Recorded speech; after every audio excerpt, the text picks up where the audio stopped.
The following episode is a conversation between Dr. Krupa Patel, PICA Medical Advisory Committee Regional Director, and Melvin Osswald, a representative from Tokio Marine HCC, Cyber and Professional Lines Group, a provider of cyber liability insurance.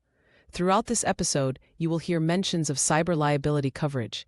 If you are a PICA insured, cyber liability coverage is included in your policy. However, coverage is subject to the terms and conditions of the applicable endorsement, including to the annual aggregate limit for any insured organization. Policies issued in the states of Kansas and New York do not include cyber coverage. Please see the endorsement language for complete terms and conditions. Endorsements are underwritten by Tokio Marine HCC, Cyber and Professional Lines Group. Are you ready to be connected? You're listening to the Insured Connection podcast by PICA Group, a pro assurance company, where we provide expert advice for your practice when you need it most. We connect you with industry leaders to discuss timely topics so you can listen, learn, and get back to caring for your patients. Now, let's connect. Welcome to the Insured Connection, hosted by PICA, where we explore topics that support clinical excellence and professional protection for today's healthcare providers. I'm Dr. Krupa Patel, and today's episode is going to focus on a growing threat in healthcare, something that we may not often think about, and that is cybersecurity. As healthcare providers, particularly in podiatry, we're increasingly relying on digital tools and electronic records. But with that comes some increased risk. I'm pleased to welcome an expert in cyber liability from Tokio Marine to help us better understand the risks and, more importantly, the strategies to help mitigate them. Our guest today is Melvin Osswald, who works at Tokio Marine HCC. This is a global leader in specialty insurance. Melvin brings deep insight into the unique cybersecurity challenges that small practices face, and we're really grateful to have her here today. To begin, Melvin, could you tell us a little bit more about Tokio Marine and their role in cybersecurity insurance for Sure. healthcare? Well, thank you, first of all, Dr. Patel.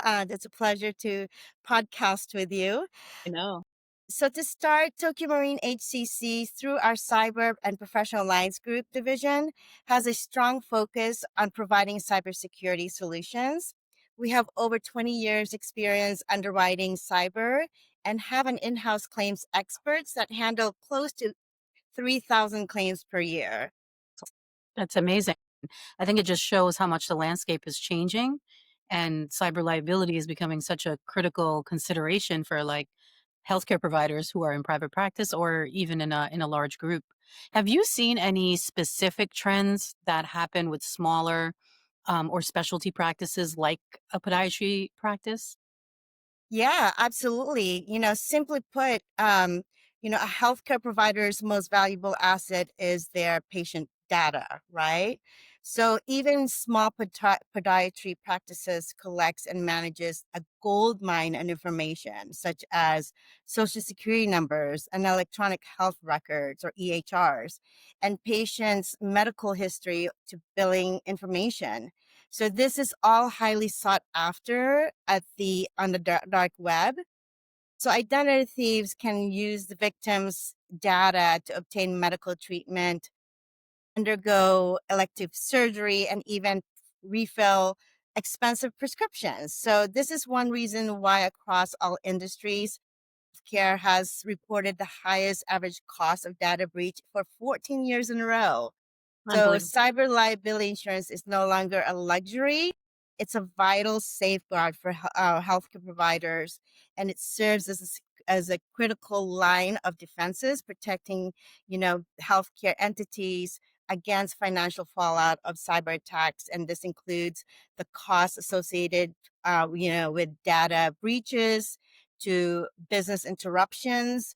And a cyber breach not only threatens reputation as patients lose trust when they feel their sensitive and private information wasn't adequately protected, but it can also result in substantial, fines and penalties, such as those imposed by HIPAA. What's amazing is I think that a lot of small practices or private, practitioners, this is one of those situations where it's almost like this will never happen to me, Right. right? So you think about it after the fact that, cybersecurity, I would say 15 years ago when I first came into practice, I mean, I personally was like, that will never happen. We don't have enough, data that anybody would want. And I don't think that the sort of criminals, the bad actors, were actually as sophisticated as they are now, right? Absolutely. Do you think that practices face, like smaller practices versus large healthcare systems, face any unique risks because they don't have the right resources or like limited IT infrastructure to protect? So are we sort of a bigger target for these criminals? Absolutely. Yeah. Obviously with small or solo or small group settings, it puts them in a greater risk because small groups, for instance, most of the podiatry practices out there often lack a dedicated cybersecurity teams or robust infrastructure, right? So versus, let's say, a large medical group or hospital, typically they have a whole IT team or IT department dedicated to cybersecurity and risk management and have incident response plan in place. So, those small groups make them more susceptible to attacks that exploit, their basic vulnerabilities like outdated software, weak passwords, or untrained staff. And, cyber criminals view them as, the smaller operations as low hanging fruit. Yeah. Knowing that a single successful phishing email or ransom infection can cripple operations and compromise patient trust. So, obviously, smaller practices may not have the resources to recover quickly, also making the impact of an attack even more severe and can shut down their entire practice. So, and you're right, we used to write cyber and we're like, there's no claims. And Right. now it's coming in on a daily basis. So obviously that's definitely changed as far as the landscape. Now, are you guys seeing certain types of attacks in small practices like phishing, ransomware? What is it that we should be looking out for? Yeah, I mean, all of those are definitely something that we're seeing. Obviously, ransomware is the most prevalent claims that we're seeing. It's the most severe and also the most frequent attack that we're seeing. So, and then we're also seeing phishing. Um, claims, and phishing is almost always the starting point for an attack. So, phishing emails often appear to come from a trusted source, Mm. and they trick staff or employees into clicking malicious links or downloading infected files, which often leads to ransomware. And the ransomware virus then encrypts the critical data, and the criminals demand a ransom payment with cryptocurrency in order to obtain the decryption key to regain access to the files. And there's also a risk of double extortion now with ransomware, Yep. where Mhm. cyber criminals download copies of the insured's files and threaten to publish and sell the stolen data on the dark web if the victim doesn't pay a second ransom. So this extra layer of pressure is often effective as a threat of data exposure that can have severe consequences like reputational damage, regulatory fines and penalties, and leads to third-party lawsuits. And that's exactly what we're seeing. So data theft remains a persistent threat. Another alarming trend that we're seeing for ransomware for all sizes, including small accounts, is that it's being sold as a service for rent. So criminals can buy an already existing ransom virus from a website and they don't need to write the ransomware codes. It's basically off the shelf ransomware. So they use that service and the website and the websites and as well as the criminals who created those ransomware virus takes a cut if the ransom is paid. So That's these means unbelievable. then, of course, that it's just growing. So, we're seeing that from small accounts, large accounts, at all sizes as far as, ransomware demands. It's like ransomware consignment, Yeah, right? exactly. It's Exactly. unbelievable. I've That's never exactly what even it is. yeah, I wouldn't even have thought that was a thing. It's Yeah. interesting because, personally, I mean, I have a private practice and we pride ourselves on training our employees quite well on like what to do and what not to do, right?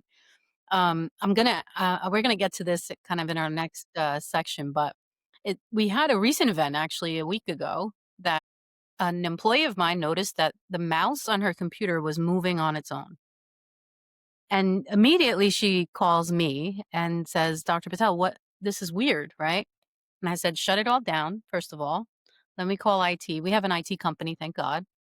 And they were able to stop any, obviously, data from being taken, but they were also able to figure out that it was an extension that was downloaded, that was installed into Google Chrome, and it was like a soccer website.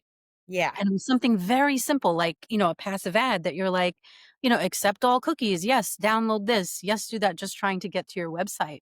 And I just found that over the years, they've just gotten so much more deceptive and creative, right? To infiltrate your absolutely. homes.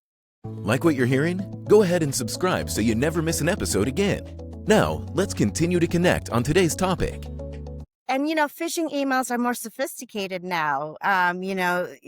It looks legitimate when they send it because there's ChatGPT that can basically write phishing emails for them that looks, there's no misspelling anymore or bad um, grammatical errors as far as their emails. So what I say is, whenever an employee receives an email, make sure that they put their mouse on the sender. So if the sender's information looks cryptic, it's probably a virus. But the simple step is, if they feel suspicious about an email or anything like that, to make sure that they send it to their IT. I do that not all the All the time, but time. Yeah. sometimes. And my IT department would be like, that's safe to open, Melvin. Or they said, hey, thanks for letting me know, because now I can let the whole company know about the phishing email that you received, because if you received it, other employees may have received it. So that kind of awareness is really important. So, like you said, with that example where the mouse was moving on its own, so any unusual activities on the computer, I would let your IT department know. So they'll be able to, dig into it and see if that's something of a concern. I know sometimes in the afternoon, our computer might be a little slow because our home office in Houston are doing updates in the afternoon. Hmm. So that could be a reason because of, that could be the reason for the slowness. But, if you continuously have issues, definitely let your IT department know, because there's also instances where cyber criminal lives in the system, and sometimes it's hard to detect it, and they're just waiting for the right moment to, maybe they're collecting information, or they're trying to study the CEO's calendars and figuring out when they're going to send a phishing email. So those are definitely hard to detect, but if there's any suspicious email, definitely report it as soon as possible. Another question kind of specific to, healthcare and practices, small practices. Most practices at this point are using some form of an electronic medical record. Mm-hmm. Most systems are cloud-based, right? They do require obviously passwords, really, really solid password protection, MFA, all of that good stuff. Are you seeing an increase even in that realm where you have this kind of tertiary layer of protection because you're using an EMR that's on the cloud? That's Yeah, I password. mean, obviously, if they're using EHR or, or electronic healthcare records, which majority of the healthcare entities are now using, right? So it's convenient because it's easy to share the information on off on the internet, but it also poses a risk, because then a cyber criminal can have access to those emails and interaction between healthcare company with their vendors. So it does pose some exposures. So what we always say is make sure that you have basic controls in place, such as multi-factor authentication. Make sure that if you're remotely accessing the system, again, very important to have multi-factor authentication. We've seen that a lot of companies have been brute forced because it's so easy to try to guess what the password is. In fact, I recently read a claim where an insured was brute forced to figure out what their password is 6,000 times, and they were able to get in because they Wow. didn't have multi-factor authentication. And in fact, they had two cyber criminals in their system and two ransomware demands. So obviously having MFA, multi-factor authentication in place, having backups in place is really important, because sometimes what happens is, a cyber criminal, if there's a ransomware virus that goes into the system, a lot of times they target the backups Mm, because they think that if they access the backup, then they'll still get paid. But if they can't access the backup, they might not get paid because insured won't mm. need to pay the ransom because they have the backups to get back to running the business again. So it's really important to make sure that those basic controls are in place. I mean, I think now, obviously, stop me if you can't talk about this, Hmm. but the largest, I think, scenario that in healthcare that we've seen in recent days has to be last year's, Change Healthcare's Yes. security void, right? I just Yes. read an article 2 days ago, and 192 million people were Yes. affected by that data breach. So here's where I struggle, right? This is a large entity. There, to almost 200 million people's data was affected, Yep. right? Was taken, was whatever. If you live in this country and use any healthcare anywhere, you probably got a letter from Change saying you were affected, your data was released, da, da, da, da, da. What repercussions do they face versus, let's say, a smaller scale situation happened in my office? You mean as far as repercussions from Yeah, Change like Healthcare? from just like you said, HIPAA violations, like, are they gonna be facing lots of fines? I mean, Absolutely. Absolutely. And I don't know if you saw the interview by the Senate yeah. from Mr. Whitty. He Mhm. got grilled. Yeah. And apparently, I don't know how many hours he had to sit there and explain what happened. But basically, what happened with the Change Healthcare is that Change Healthcare was purchased by United Healthcare 2 years prior to the breach. Mhm. And what happened is, they purchased the Change Healthcare, they were making improvements to their system. Unfortunately, there was one network that was not protected by multi-factor authentication. So this is really a big concern and a big discussion on the Hill. The question is whether or not it's going to be regulated Yeah. for companies, especially healthcare. I know they're definitely pushing it for defense systems to make sure that they have a zero trust coverage, or it's pretty much a multi-factor, but a little bit more robust. And with Change Healthcare, obviously they had the ransomware that they had to pay, which is, I Yep. believe, was 25 million. Yeah. I think They 30, had and then the second Yes, and then they had to notify all the individuals that were affected. They had a huge business interruption. yeah. They are being sued by clients. Yep. And the problem with Change Healthcare is it was just one claim that affected thousands of companies. And I'm one of the victims who received a Same. Change Healthcare Yeah. notice because I used to be covered with United Healthcare. So the first thing I did when I started, in fact, that wasn't on my first cyber notice that my information was breached. So the first thing I did is I froze my credit. I froze, Equifax, TransUnion, the three credit bureaus, because I want to make sure that if I'm pretty sure my information is in the dark web. So Of course. Yeah. if it's frozen, cyber criminals, it's going to be harder for them to open credit cards. So that's one thing that I did. But as far as Change Healthcare is concerned, they have a lot of penalties that they have to, pay. They basically had to put on their website, they were required to put notices about the cyber breach on their website as well.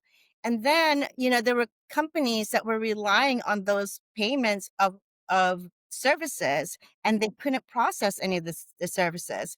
We had clients at conferences going, what I do? I can't pay my employees because I can't collect payments for the services. So do I close my door? Some of them actually close their doors temporarily.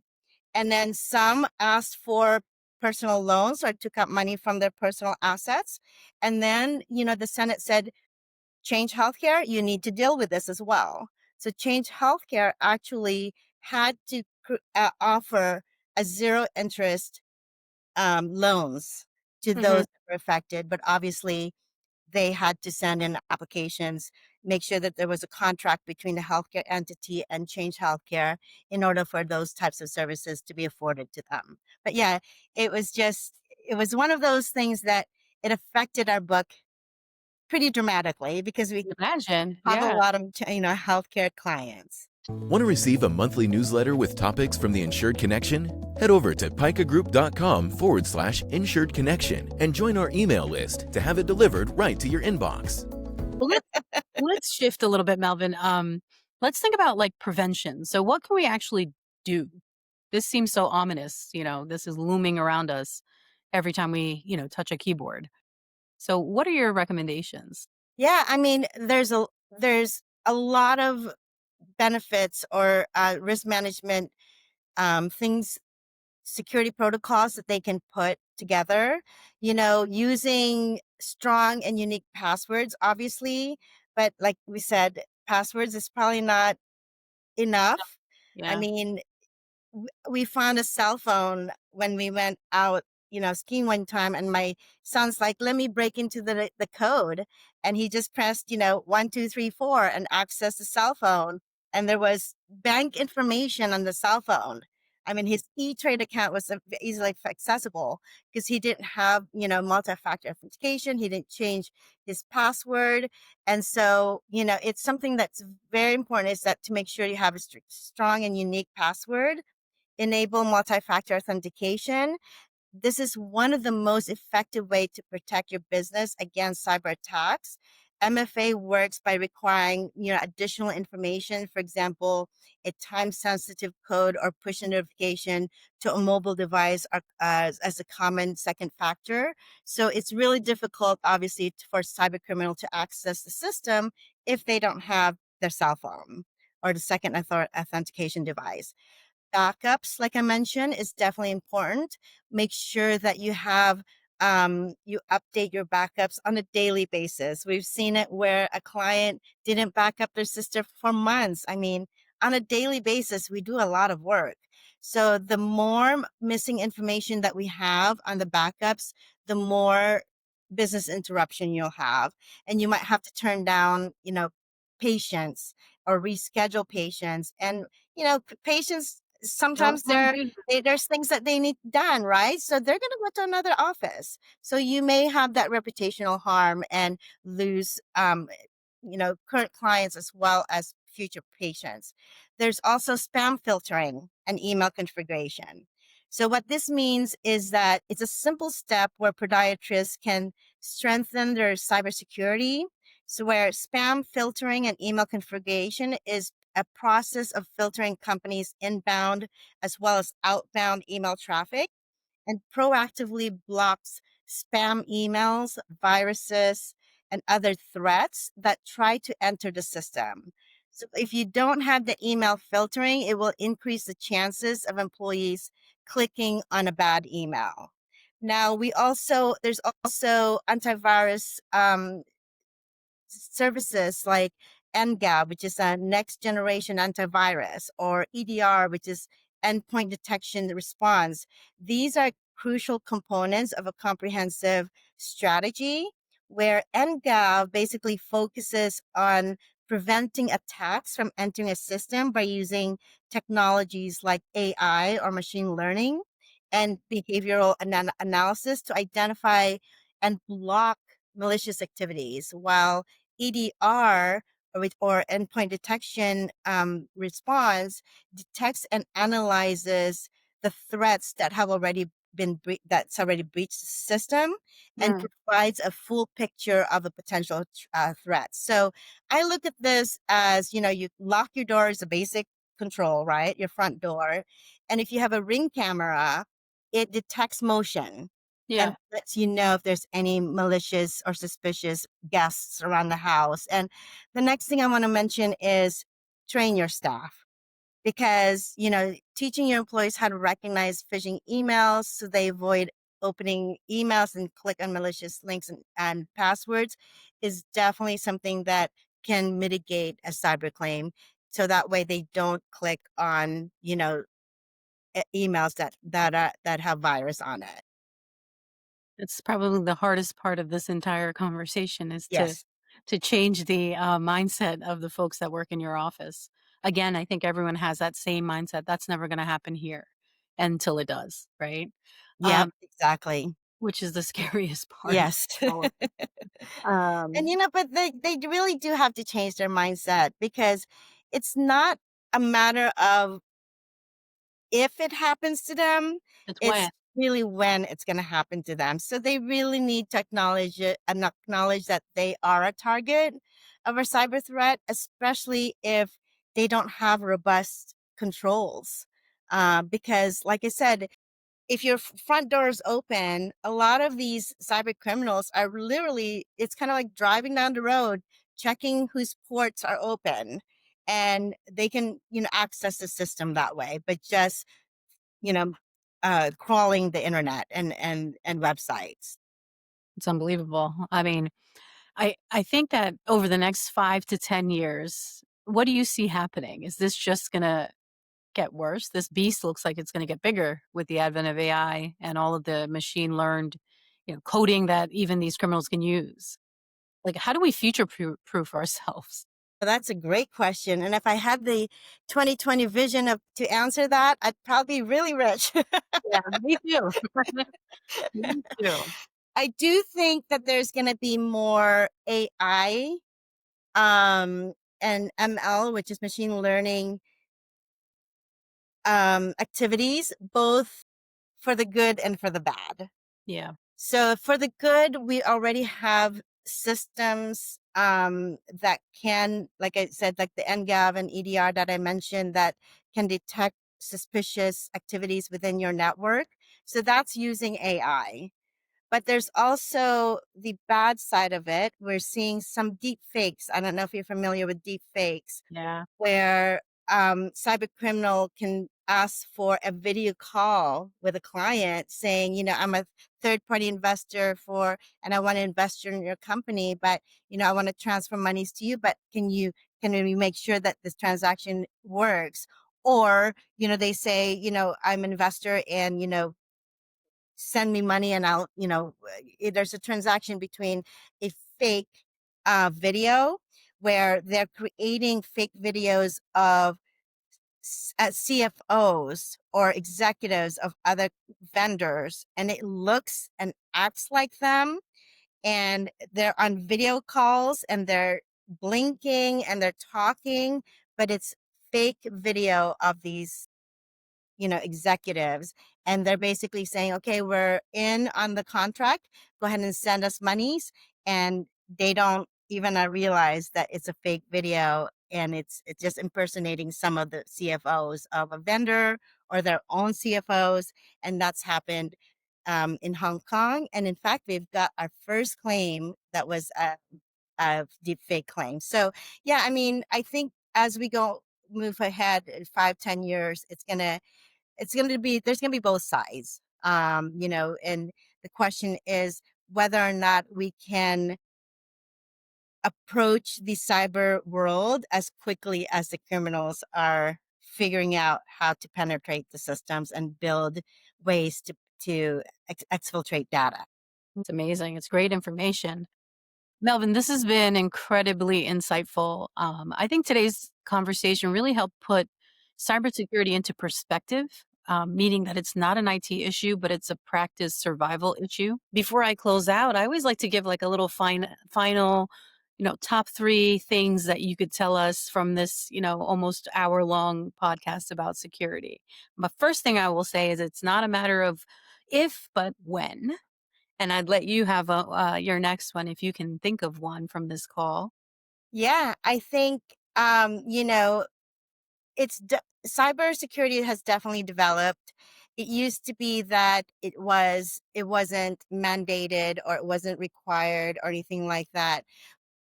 The cyber coverage has definitely matured. A lot of the coverage components out there, and a lot of insurance companies out there are finally looking at similar. I mean, like if you're looking at a policy, a lot of the policies are very similar in offering.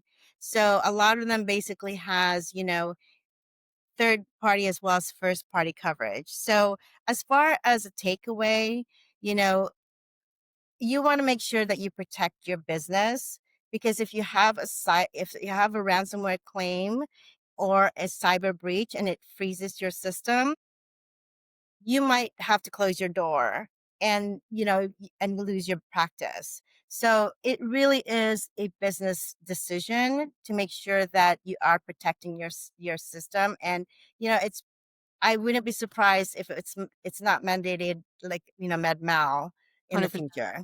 I agree. I think my final take home is, leverage the resources you have via Pica Group as well as Tokio Marine. Absolutely. And as always, thank you guys for listening. If you found this episode helpful, share it with a colleague, subscribe, and leave us a review. Until next time, stay protected, stay prepared, and keep putting your patients first. Thank you again, Melvin, for your help tonight. It was great chatting with you, and I hope you guys enjoyed. And that's it for this week's episode. But let's continue connecting. If you're enjoying the Insured Connection, don't forget to leave a review on your streaming platform and subscribe now so you can connect with us each time we post a new episode. To stay connected with us throughout the week and to tell us topics we should discuss on future episodes, go to picagroup.com/Insured Connection.